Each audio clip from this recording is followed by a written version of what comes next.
Mike O'Hara, good morning. Thank you for waiting. Yeah, happy to be here. Thank you. Mike, so this is a story about Moderna, the Moderna COVID shot. Yes. What made you decide to have a COVID shot in the first place? Um, I think it's the same basic story as most people that got them. My parents are actually doctors, and so they were coming home with stories of, horror stories of what was going on in the hospital because they are ER physicians in a large city. And so when COVID happened, they were talking about, the dangers and how terrible it was, and they were seeing so many sick people, and so they were kind of pushing on the entire family to get the shots. And then also you had the pressure from the community that I used to live in. There were at that time I was running a school. I started an art school, and I was running a theater at school. And the city where I used to live, they said basically I couldn't come back into my own business and run it because it was on public property where I was renting a theater. And so they said if you didn't have the vaccine, you couldn't do your job. And so I mean, it's the same pressures that everyone dealt with. And then I had a private physician at that time as well who said, oh, you should get this, so. I'm not a doctor. I'm an artist. I was a musician and composer and things like that. So you're raised to trust your parents. You're raised to trust doctors, and my parents are doctors, and so I had a whole bunch of things against me, I guess, in that regard. Okay, so you took the first Moderna shot. How did you feel after the first one, and where did you get it? In a doctor's office? No, I received the shots at like a community center that was repurposed, I guess, by the government, and they brought in nurses.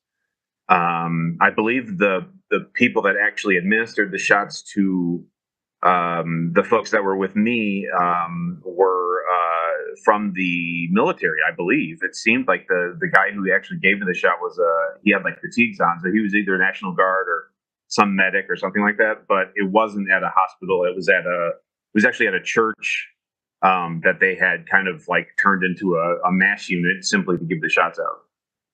And how did you feel after that first one? After the first one, I did not have problems like after the second. The second one is really what started me on my progression. But after the first one, I was still ill, fairly ill, enough that it put me in bed for a couple of days. And of course, when I questioned it, they said, "Oh, that just means it's working. You're having a robust response," or whatever they told me at the time. But yeah, the second one was really the one that put me under. Okay, talk us through what happened after the second one. Oh, it's I mean, it's a nightmare. There's so many things I don't even know where to start. So within a week of the second one, I started having massive problems with digestion, and massive problems with sleeping, and massive problems with my heart rate. Basically, I mean, the best way that I can explain it is that there was one night that was maybe looking back, it's probably 5 or 6 days after I got the second shot. There was one night where I kind of in the middle of the night, I kind of just sprang up out of my bed in a cold sweat out of nowhere, and it felt like something exploded in my nervous system, and it just spread everywhere. And I couldn't sleep. I couldn't sleep more than 30 minutes to an hour at a time for the first month or two after that. I couldn't eat anything. I had absolutely no appetite. I lost my sense of smell and taste for 4 months. I mean, you name it, the crazy symptoms happen from there. And at this point it was the vaccine that had the COVID oh, shot? absolutely not. No, at that point, no, absolutely not. I was just a normal guy who had nothing to do with politics. So this is not political for me, and frankly, I think it's sickening how it's become a political issue on both sides. When you talk about COVID or you talk about the vax, people automatically assume that you're left or right, and I was neither. Honestly, So I had no idea. And again, like I said, my parents are actually physicians.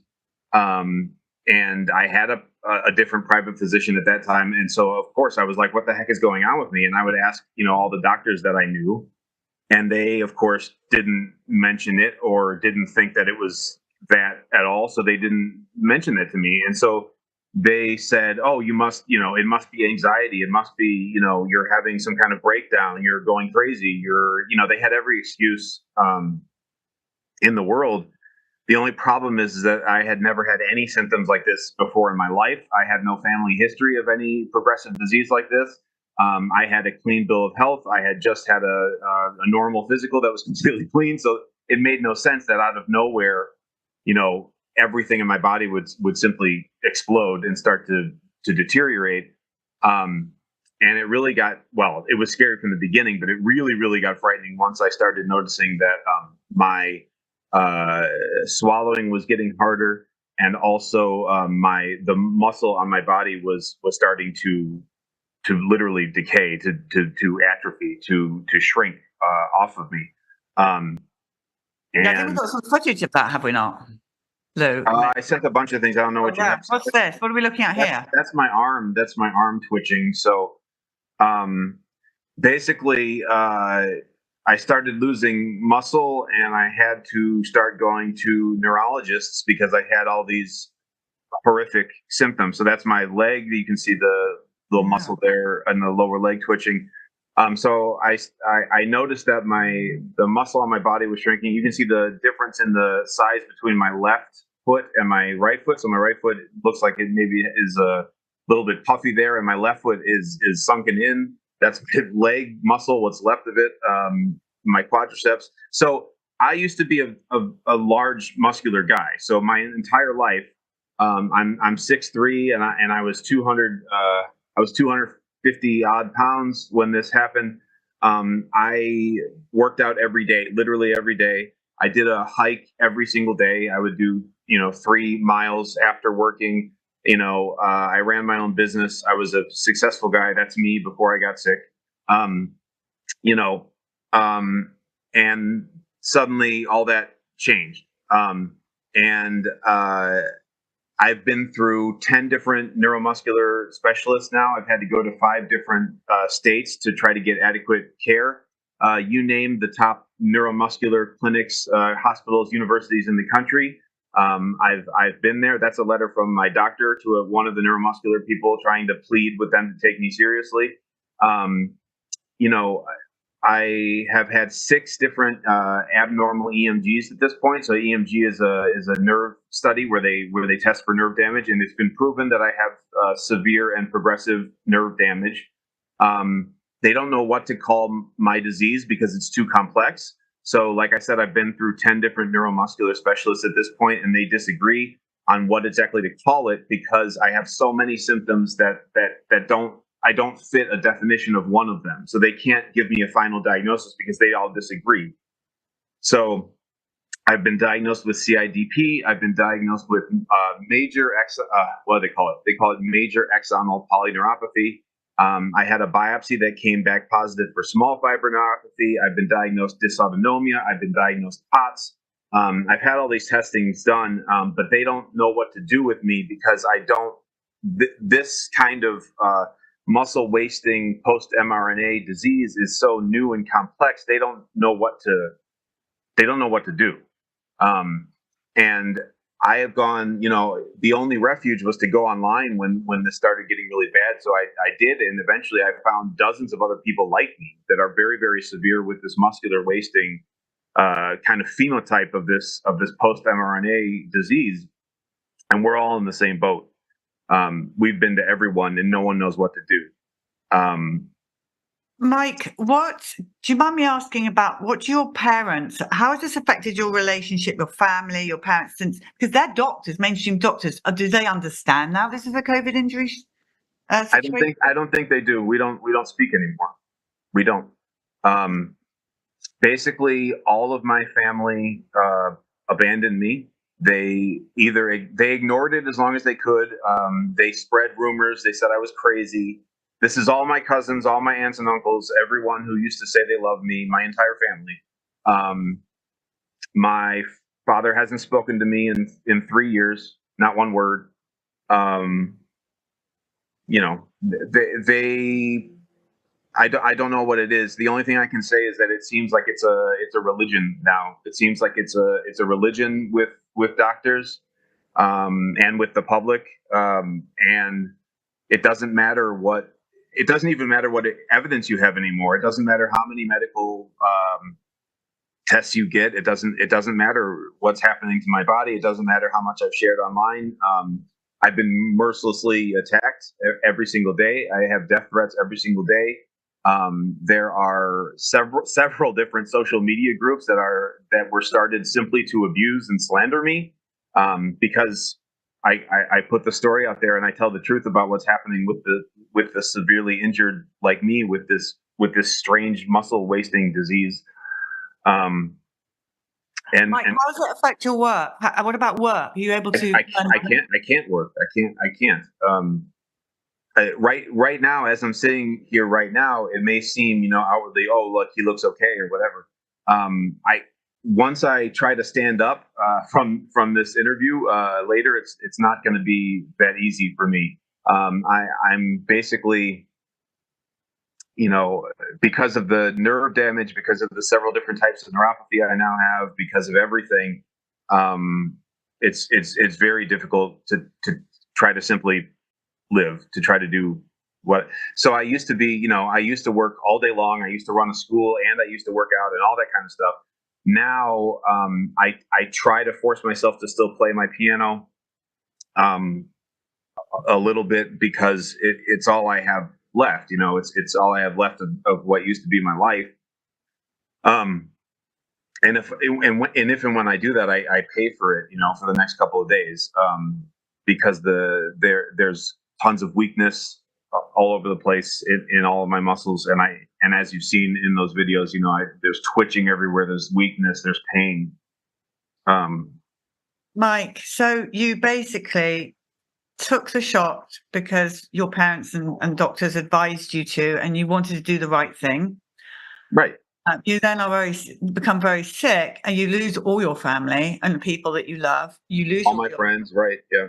job, and you're in pain on top of that. Is there anybody? Do you share your life with anybody that I'm hoping you're going to say yes, that loves you and looks after you? There's one person. There's one person that stood by me, and she's my partner, Vanessa, and she's the strongest person I've ever known. She's the best person I've ever known, and she is literally the only reason that I'm still breathing. She's literally the only reason. She had to take on, all the things that we used to share. She has to do all the grocery shopping. She has to go out. I haven't left my home in 3.5 years, except to kind of stumble outside to let the dogs out in the backyard, and to take our trash out to the curb. That's it. Besides that, the only way I leave my house is, um, my partner has to put me in the back of an SUV with all the seats down so that I can lie down, because I can't sit up for long, because there's no muscle remaining on the left side of my shoulder or my back, and so it hurts. It's indescribable how much it hurts to try to sit up for a long time, which is kind of why I'm slumping over right now, because I can't sit up straight um, anymore without lots of pain. So yeah, but there's one person, and God knows that she's been attacked too. All of our former friends, Are you know. gone. Well, thank God for Vanessa. Send Yes. Vanessa our love. We love Vanessa. Mike, how can people contact you and follow you? Because there may be people that I know you've tried pretty much everything that there is out there, but there may be people that can help. So, how do they contact you? Your Facebook, you said? Yeah, I have the social media, the normal X and Facebook. I was bullied off of my original accounts, actually, so I can't even have my own name online anymore, because I was attacked so much and false reported and all the nonsense that they do. But I on my Facebook, my name now is slowly fading. And my X account is slowly dying mRNA. That's my those are my kind of pseudonyms now because I can't even be under my real name because they got me kicked off. Mike, have you, since this horrific injury, have you had time to look at other vaccinations? And do you now see the people that have been screaming out for years about, Hep B or MMR or whatever? Yeah. Do you see the whole situation we're in now? Yes, it's horrific, and my heart goes out to every mother, especially that fought for so long, for decades, about this nonsense. And I don't know what to say except that I'm sorry, as someone who was just a normal person. I wasn't a doctor or a scientist or a researcher, but I'm sorry on behalf of humanity that no one listened for so long. And of course, I'm sorry that this happened to me. I'm sorry it happened to anyone. I think it's a mass murder, honestly. Um, Mike, just so you know, first of all, I'm so glad you're still here and you've got the amazing Vanessa. But just so you know, when you are in this situation, we become your family. All the people around the world that are injured by a vaccine or a shot of any kind, we're always here. The chat every morning on CHD TV is always buzzing with people who are your new family. Okay? I appreciate that. Okay, well, we want to keep you going. If anyone can help, please do contact Mike. And Mike, thank you so much. We'll be praying for you. And thank you so much for being on this morning and telling your story. It was so sorry this happened to you. I appreciate that. Thank you.